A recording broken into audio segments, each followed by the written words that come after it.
Anything difficult where you have to think is good for your brain.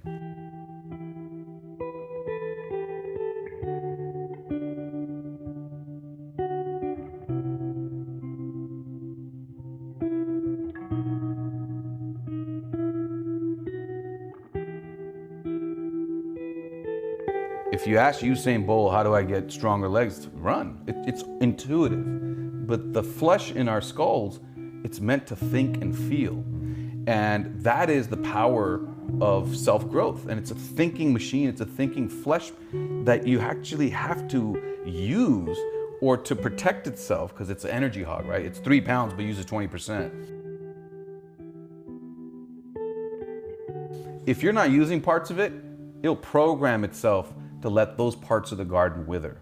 So the diversity of thinking and the depth of thinking, just one level past what you're used to, is the way to keep the whole garden flourishing. And it is a garden in there. There's chemicals, there are things moving, there are different types of brain cells. It's not just neurons. So I always try to give that metaphor analogy, if you will, that it's a garden and you have to irrigate it and stimulate and tend to all the corners, particularly the ones you're starting to neglect. Maybe it's your left hand.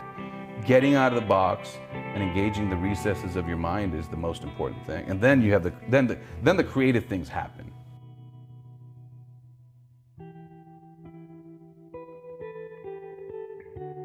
You don't just sit down and have them happen. You got to work and dream and go hard, and on top of that, something creative can happen.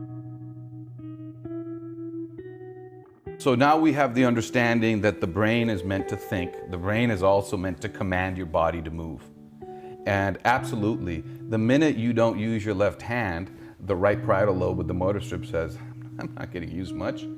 I'll shave down that density of those brain cells a little bit. So that's where movement's important. So simple things like getting the mouse, using the mouse with your left hand and using your phone with your left hand. It's a powerful technique.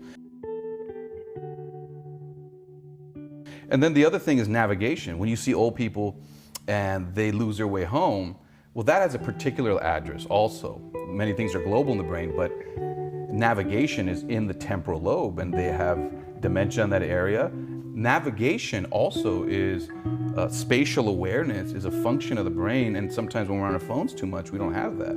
So my kids, I tell them, don't look down. Not religiously or adamantly, but try to just remember our route. And just look up and see how far you can get. I think those habits will help us as we get less young. And those are practical things we can do during the day.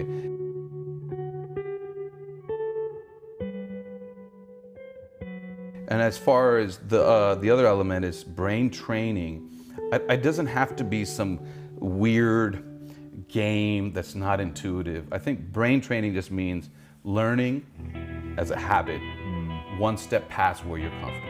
If you're reading it, you know it, your brain's it's an idle.